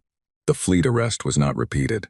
The ships moved freely on their approach vectors, smoothly, as if the system itself was welcoming them, and the readings were not threatening but simply present, the way the features of a landscape are present. Not performing, just there. Earth appeared on approach optics as it always appeared. Blue and white and green, unhurried, with the deep beauty of a world that had not been asked to justify its existence in a very long time. They landed on a wide plain that had clearly been prepared for the occasion. Cleared and leveled, with structures raised to accommodate 12 different physiologies, shade and temperature controls calibrated per species, water and atmosphere available in appropriate mixtures at every station. A human detail had done this work. The delegation stepped off their ships into an environment that had been built to make them comfortable, and the thought that stayed with several of them, though none mentioned it in the formal records, was, they thought about each of us separately. Reyes met them on the plain, no podium, no platform, no formal arrangement of anyone above or below anyone else. She stood in the open space between the landing zones and shook hands with every delegation head who would accept the gesture, and bowed to the ones whose customs it suited better, and made eye contact with each of them for a moment in a way that was brief and specific enough to not be overwhelming, long enough to be genuine. She led them to the signing building. It was a low structure with open windows on all sides. Through the windows, a garden was visible, not a formal garden, not a diplomatic garden designed to make a statement, but the kind of garden that has been grown by people who like gardens and have had time to let things grow the way they want to grow. Old trees, paths between them that went where feet had made them go rather than where a planner had put them. Inside, a long table. Actual wood which no synthetic material had ever convincingly matched and which was therefore a statement of its own kind. That this was a real thing, done once, permanent. Chairs arranged for every delegation. Copies of the 47-page framework at every seat. Printed on physical paper, because the humans apparently felt that documents of this kind deserved to be physical. Var sat in the remnant assemblies, 5 allocated seats with his 4 counterparts, the senior representatives of the Surathi, the Pelian, the Durathi border colonies, and the smallest of the assembly species, the Kari, who had been down to 11,000 individuals at last census and who had sent their eldest council member, a woman of extraordinary age who had not been off her homeworld in 30 years but had come here because she said she would not miss this if it was the last thing she did. The eldest Kari council member's name was Orith. She sat at the table and put both of her small hands flat on the surface of it, and she looked at the wood, and then she looked at the garden through the open window, and she said something quietly in Kari that the translation unit rendered as, "I told them it would happen." Nobody asked who she had told or when. The signing took 3 hours. This was longer than expected and shorter than feared. The Keth delegation requested 3 clarifications on the boundary implementation language, which were dressed in writing by Reyes's legal team within 20 minutes of each request, which the Keth delegation did not openly surprise at, but which Var could see landing on sub-executor Vren. Heth had sent Vren to sign, which was either a slight or a test, and either way Vren was here doing the work, in the form of a very faint recalibration of posture each time. The Velhari requested no clarifications.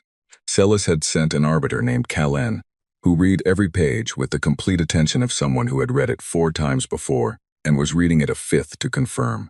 When she signed with the specific deliberateness of someone who understands that some actions cannot be undone and has decided, completely, to do the action anyway.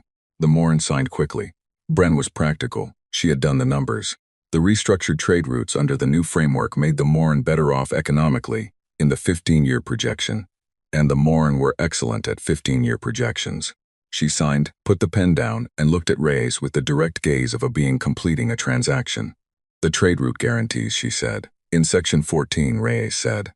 Subsection 3, guaranteed and backed by Earth transit infrastructure effective from the date of signing. Bren nodded once. Done. The remnant assembly signed last. This was not an accident. Reyes had arranged the order, and Var had understood why when he saw it. Last meant witness to everything that came before. Last meant the Empire signing first, committing first, the power being recorded before the less powerful. It was a small thing. It was not small. Var signed for the Dorathi. His 4 counterparts signed for their peoples. Then Orith of the Kari put her old hands around the pen and made her mark on the page. And her hands did not shake, and her face was the face of someone who has been waiting a very long time and has finally reached the end of the wait and found it exactly as they believed it would be. She put the pen down. She said in Kari, which the translation unit rendered, "Good. Now let's get to work." The work began before the ships left. This was also Reyes's design. She had not wanted the signing to be the conclusion. She had wanted it to be the starting point, the thing from which the actual work grew. Before the delegations reboarded their ships, her teams had already begun the first stage of implementation, the transfer of provisional sovereignty documents for the 7 remnant assembly worlds whose return had been scheduled in the framework's first 5-year phase. 7 worlds, small starts, but the documents were real, and the backing behind them was real. And by the time the Keth diplomatic vessel had cleared Earth's orbital infrastructure on its way home, the provisional sovereignty documents had been transmitted to the relevant planetary governments.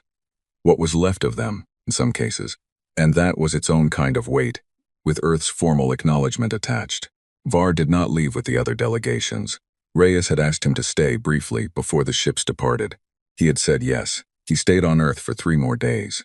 Those 3 days were not in the formal record of the signing. They did not produce any additional documents or agreements. They were, in the accounting of galactic politics, irrelevant. Reyes took him through the operations center he had not seen on his first visit. She took him to the Deep Space Relay Network and explained its structure. Not all of it, still, but more than she had shown anyone else. More than was technically necessary. She showed him the agricultural systems.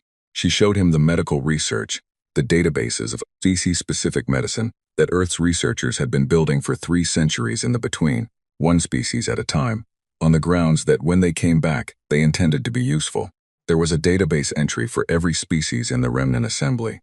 He stood in front of the Darathi entry and looked at it for a long time without speaking. "We started these before we knew who would survive," Reyes said, standing beside him. "We built them for everyone who was here when we left. We just kept building them, in case." He looked at the Darathi medical database. It was comprehensive in a way that his people's own medical records, patchy and incomplete after 3 centuries of disruption, were not. It contained treatments for conditions that the Darathi medical community had been trying to address for decades, with inadequate resources. It contained things that the 40,000 people who had died in the famine 11 years ago might have needed. He did not say this out loud. She already knew. "We know we weren't here," she said. "That will always be true. We know what happened while we were gone, and we know that we weren't here for it." She was looking at the database, not at him. "We're going to have to live with that. That's part of what we came back carrying." A pause. "But we're here now, and the database is here, and it belongs to your people from today." He put his hand briefly on the console. He did not know why. It felt like the right thing to do. On the morning of the 3rd day, Reyes drove him in an open vehicle through the countryside outside the operations center. This was not a scheduled activity. She had simply appeared at his guest quarters in the early morning and said, "Come and see something." He came. The countryside was the specific green of places that have been left alone long enough to remember what they are. The road was narrow. The sky above it was the deep, unprocessed blue he had noticed on approach and had not stopped noticing. A color that was different from the sky on every industrialized world he had visited. Different in a way that was difficult to name but unmistakable. She stopped the vehicle on a ridge above a long valley. The valley was full of, in a way that no valley on any world Var regularly visited was full of life. Not just crops or managed growth, but the layered complex of things growing where they chose to grow. Tall trees and lower growth, and the movement of animals in the middle distance, and birds overhead in patterns that served nothing but themselves. "We had a rule," Reyes said, looking at the valley. "In the between, one of the first ones we agreed on, before we agreed on much else.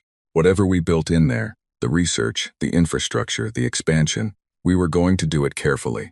We were going to keep asking, what are we doing this for?" She rested her arms on the doorframe of the vehicle. "Because it's easy to build for the sake of building. It's easy to expand for the sake of expanding.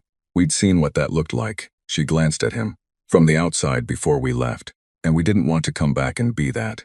Var looked at the valley. The rule was before any project, any construction, any expansion of any kind, you had to be able to answer one question clearly. She paused. "Who is this for?" He let that sit. Below the ridge, something moved in the long grass at the valley's edge. Large, unhurried, paying no attention to the vehicle or the 2 beings sitting in it. An animal that had not learned to be afraid of things on ridges because things on ridges had not, in this animal's experience, threat. You asked Heth that question, Var said. In the private room, I asked him what he was building for, she said. Yes. What did he say? She was quiet for a moment. He said he was building for permanence, for the Keth, for the future of his species in the galaxy. She watched the animal in the grass below, and I said, we understand that. We want your species to have a future in the galaxy. We want every species to have a future in this galaxy. Another pause. And I asked him whether permanence built on what he had built it on was actually permanent, or whether it was just deferred collapse. Var looked at her. What did he say to that? He was quiet for a long time, she said. And then he said that the question was worth sitting with. She looked back at the valley. He's a smart being. He's done terrible things with that intelligence. But he's smart. She said this without warmth and without hatred, in the same plain tone she used for everything. Smart enough to recognize a true thing when it's put to him directly. You think he'll honor the framework. I think he'll honor the parts that aren't too costly, she said. And I think when the parts that are costly come up, we'll need to be present. She turned the vehicle back on. That's what the next 30 years look like. Presence, consistency. Holding the line on the things the line needs to be held on. She looked at him. We're going to need good people on the assembly side. People who know how to navigate the politics without losing sight of what the politics are for. He understood what she was saying. He looked at the valley one last time. The animal had moved deeper into the grass and was no longer visible. 40 years, he said. I have been doing this for 40 years. I know, she said. I'm old. I know that too. He looked at her. You're also the only person in the remnant assembly who has the full institutional memory, the political relationships with all three empires, and the specific kind of stubbornness that doesn't look like stubbornness from the outside, she said.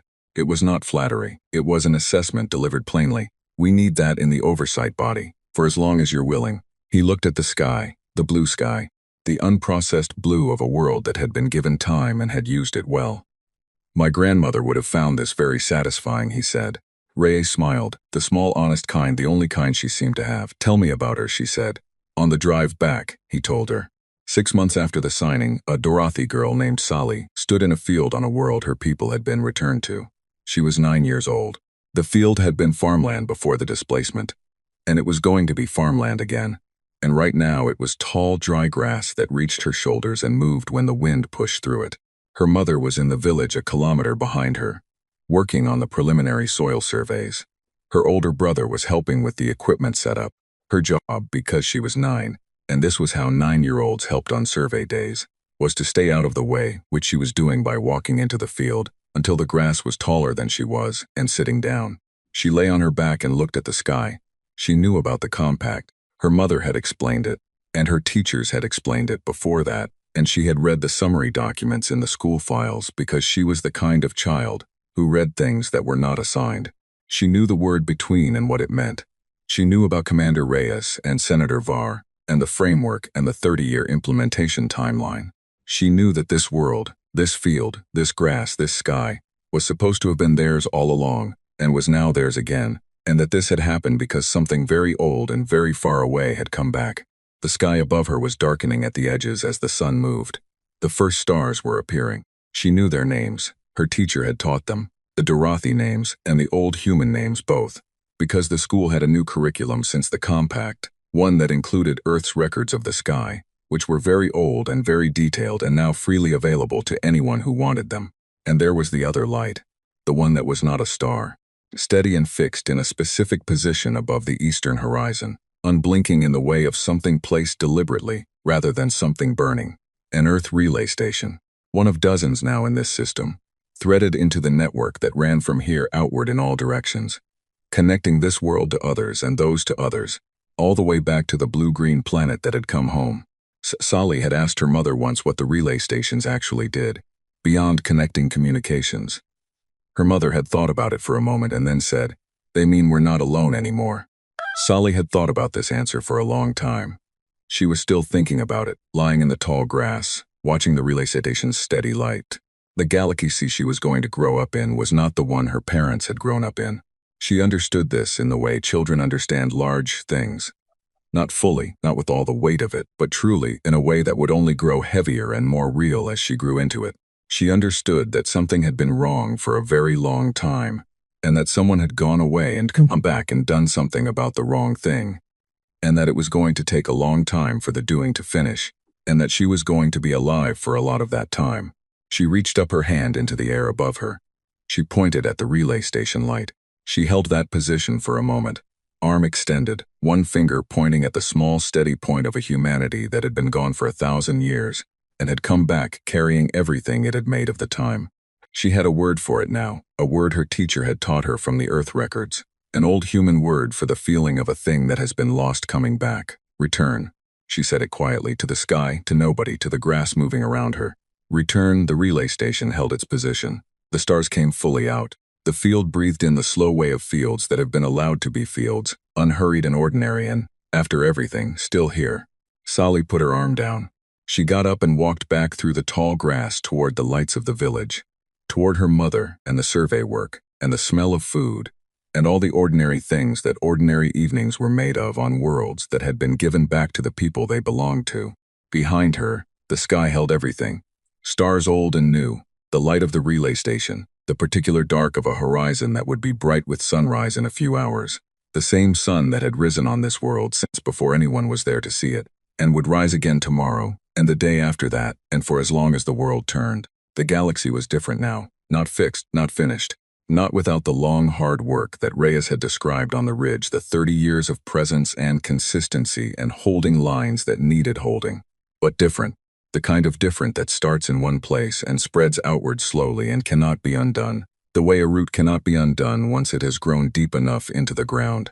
Humanity had come home, and it had brought the difference with it, and somewhere on a blue-green world spinning in the light of its yellow star, surrounded by 412 systems of carefully built infrastructure and 3 centuries of accumulated research and the long patient record of a species that had decided to do something very hard and then done it. People went about their evenings, ordinary evenings, the same ones they had been having in the between for 1,000 years, the same ones they would keep having now that they were back. And the lights of their world were the kind of lights that a healthy world makes. Not too bright, not burning anything it didn't need to burn. They were home. They had always been going to come home. The only question had been what they would bring with them when they did.